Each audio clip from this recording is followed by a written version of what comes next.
Frank's vision was vivid on the page, and you immediately got a sense of what it looked like. And that comes from being a great storyteller, because it's part of what he does. But the movie does definitely have more effects than the audience realizes watching it.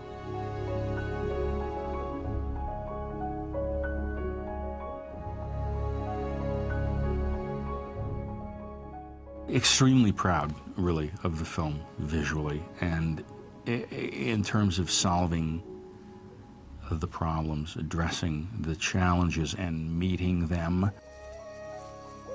I call it doing math. It's like, well, how are we going to do this? How are we going to make Michael Clarke Duncan look 9 inches taller than he is, you know, so that he's John Coffey and not the actor playing him? How are we going to do the bugs or ashes or whatever those are that fly out of his mouth? Do we use makeup? Do we use another actor? Nobody knows. Who's going to play that Tom Hanks character, old, in those bookends, that opening of the movie and the closing of the movie, that take place contemporarily? Who's going to play that? Is it actually going to be Tom Hanks? Is it going to be another actor?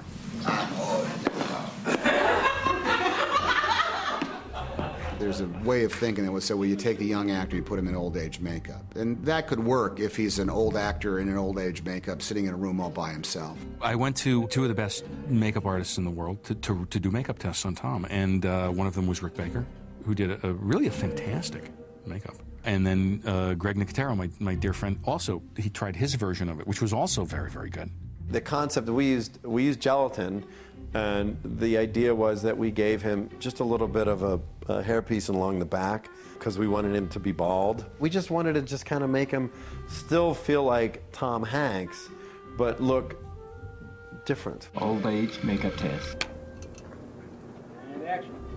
Frank was anxious to do a lot of tests, and we did 2 huge days of all-day makeup tests, because it takes about 6 hours to get into that stuff. And we did 2 different versions of it, and on a still photograph, it looked fantastic. And if I was sitting in a chair all by myself, it looked fantastic. But as soon as you brought in the real actors or put me in a rest home with a bunch of other folks, it was just the authenticity and the credibility of the film was going to be leached right out. I could really sense disaster looming, because sometimes the makeup would look perfect like this, but if you turn this, like just even this much, suddenly the light hits it a different way, and suddenly it looks like plastic.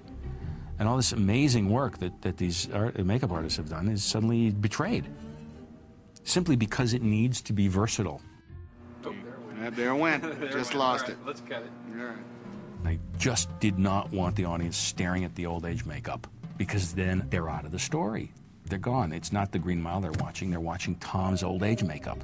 And it doesn't matter how good everything else is. When he found Babs Greer, and we met for the first time, I think that he felt confident enough in order to go that direction. Because look, he's the filmmaker, it's a bold choice. He doesn't know if he can go off and find a guy to play old Paul Edgecombe. And so when he did, I mean, it was an amazing shuffle of the deck. We couldn't imagine doing it any other way.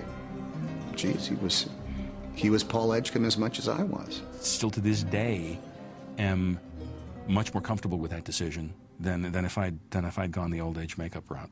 Right now, I want to hear about this new inmate. Aside from how big he is, okay? Monstrous big.